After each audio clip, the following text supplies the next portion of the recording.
Kisah inspiratif datang dari seorang alumni Institut Teknologi Bandung. Alumni tersebut bernama Devi yang mengenyam pendidikan di Teknik Kelautan ITB. Kisahnya menjadi inspirasi dan viral di media sosial setelah dibagikan oleh Imam Santoso yang merupakan dosen ITB, di akun Instagram pribadinya Santosoim. Alumni ITB itu dikenal dengan julukan Devi Donat. Diketahui, ia mendapatkan beasiswa gratis kuliah 4 tahun di ITB. Di keterangan unggahan itu, awal menjadi seorang mahasiswa Devi bahkan sering tidak makan. Ia pun mencari cara untuk mendapatkan penghasilan dengan jualan donat, jualan kerajinan hingga mengajar les. Devi dapat beasiswa gratis kuliah 4 tahun dari ITB. Selama awal-awal jadi mahasiswa sering gak makan, jualan donat, ngajar les, jualan kerajinan dititipin ke toko-toko di Bandung, tulis Imam Santoso dikutip tribunjabar.id, Kamis, 6 Juni 2024. Imam Santoso mengaku bertemu dengan Devi pada 2005 di kampung. Devi adalah seorang anak pedagang kerajinan yang ingin masuk ITB. Devi sempat khawatir bahkan menangis dan mengatakan kalau gagal masuk ITB. Juni 2006, malam-malam ia menelponku menangis terisak-isak bilang kalau gagal masuk ITB. Lanjut Imam. Devi diremehkan bisa masuk ITB lantaran anak dari desa. Diremehkan? Anak desa gak mungkin masuk ITB, tapi di 2007 ia tembus FTSI. Sambungnya. Saat tahun pertama di Bandung, ketika pergi kemana saja, Devi berjalan kaki. Baru tahun kedua ia mulai naik angkutan umum.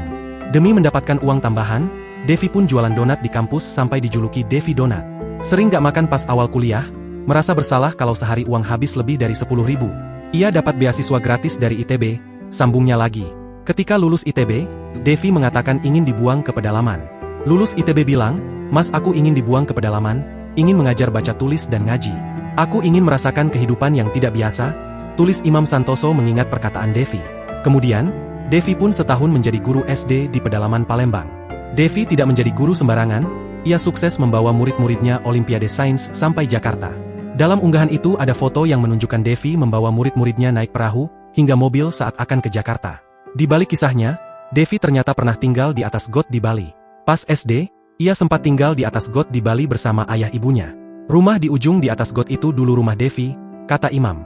Kemudian pada 2019 kehidupan Devi berubah, ia membeli 2 rumah kembar di Bandung. Devi pun memboyong ayah dan ibunya ke Bandung. Ia sukses menangani sejumlah proyek besar Indonesia. Jadi project manager, nanganin proyek-proyek besar Indonesia. Lulus S2 dengan beasiswa LPDP, terangnya. Kini, Devi pun sukses pula menjadi seorang konsultan. Unggahan Imam Santoso itu pun langsung menuai reaksi positif dari warganet. Warganet juga memuji kegigihan Devi dalam mengejar cita-citanya, hingga mampu mengubah nasibnya menjadi lebih baik. Download Tribun X sekarang. Menghadirkan lokal menjadi Indonesia.